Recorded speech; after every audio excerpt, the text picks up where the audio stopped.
দেৱ দৈৱ গীতা নয় দুয়ৰ সম্বন্ধিত তুষ্ট ভৈলা কৃপাময়ী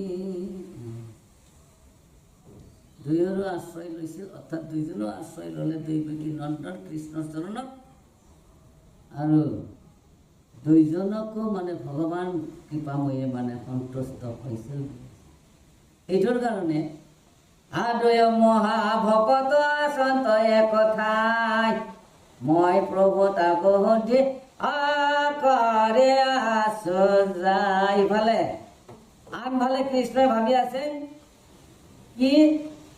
এই বিদেশ দেশৰ মিথিলা ৰাজ্যত এনেকৈ দুজন শুদ্ধ ভকত আছিল আৰু সেই শুদ্ধ ভকতৰ ঘৰত আমি এক খন্তেক দৰ্শন হ'ব লাগিব সেইসকল ভক্তই হ'ল শ্ৰুতদেৱ আৰু যুগলস্য ভগৱান কেনেকৈ ভাবি থাকে যে আমি ভক্তি কৰিছোঁ জানে নাজানে ভগৱানে আমাক ভাবি আছে তেওঁলোকে মোকহে বিচাৰি আছে তথাস্থ হওক ধন্য হওক তেওঁ আশীৰ্বাদ দিয়ে আমি দেখা নাই প্ৰভুৱে দেখা পাই আছে যে আঁৰত থাকি থাক ভগৱান কৃষ্ণ এতিয়া যাব ব্ৰাহ্মণ বৈষ্ণৱ ভকত তাৰমানে কৈছি ভাগৱতে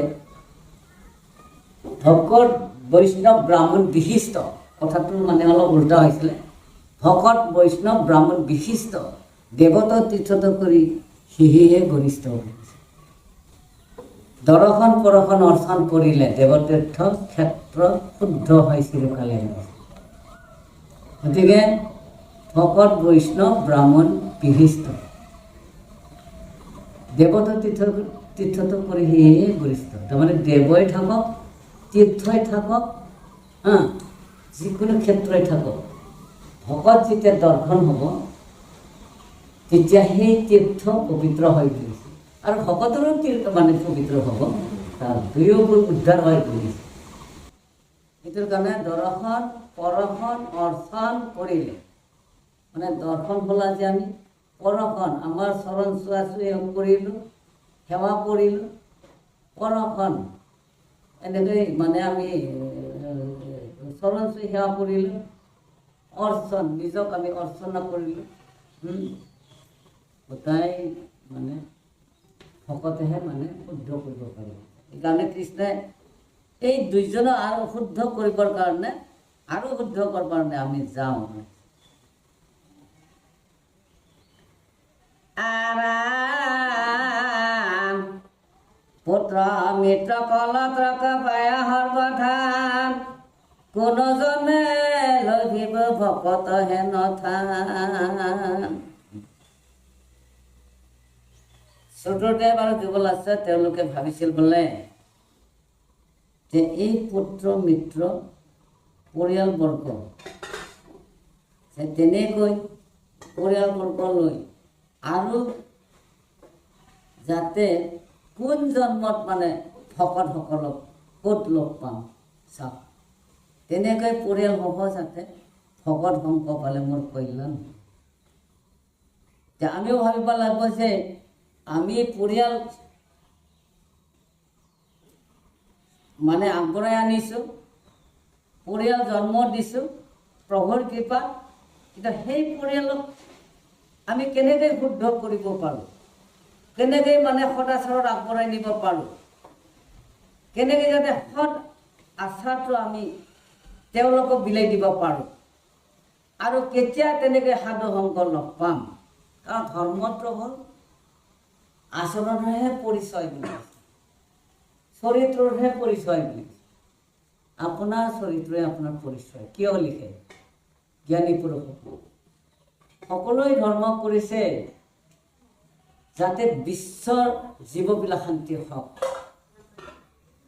বিশ্ব জীৱবিলাক যাতে কোনো প্ৰকাৰে যাতে কোনো ব্যক্তিয়ে যাতে হিংসা নকৰে বহুত সমাজ গঠন কৰি বহুত ধৰ্ম নীতি আমি পৰিচালনা কৰি আছোঁ বা ধৰ্ম নীতি মানি আছোঁ যাতে বিশ্বখন যাতে শান্তি হওক কোনো জীৱে যিকোনো জীৱক যাতে হিংসা নকৰে আচল গৰজনা আদৰ্শ সেইটোহে প্ৰভু ভগৱন্তৰ আদৰ্শ সেয়াই অহিংসাই পৰম ধৰ্ম।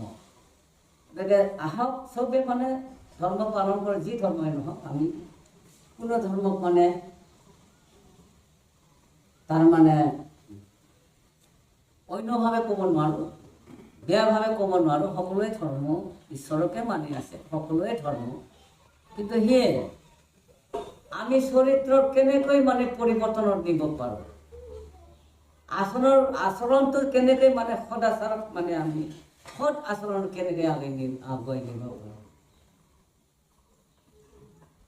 গতিকে আমি এই সংসাৰত জীয়াই থাকিব লাগিলে নোযোৱা ঠাইত যাবই লাগিব, দেখা নোপোৱা ঠাইত আমি আগবাঢ়িবই লাগিব। যেনে মানুহ নাযায় য'ত চৰাই যায় ত'ত, তেনেকুৱা ধৰণৰ আমিওতো সেই চৰাই নিচিনায়ে, নহয়নে? গতিকে এই দেশৰ পৰা সেই দেশলৈ আমাৰ বন্ধুত্ব চিনটো কোনো জীৱৰ হিংসাৰ পৰা মানে আঁতৰি থাকি যাতে আমি সকলোকে বন্ধুময়, সকলোকে ঈশ্বৰমুখী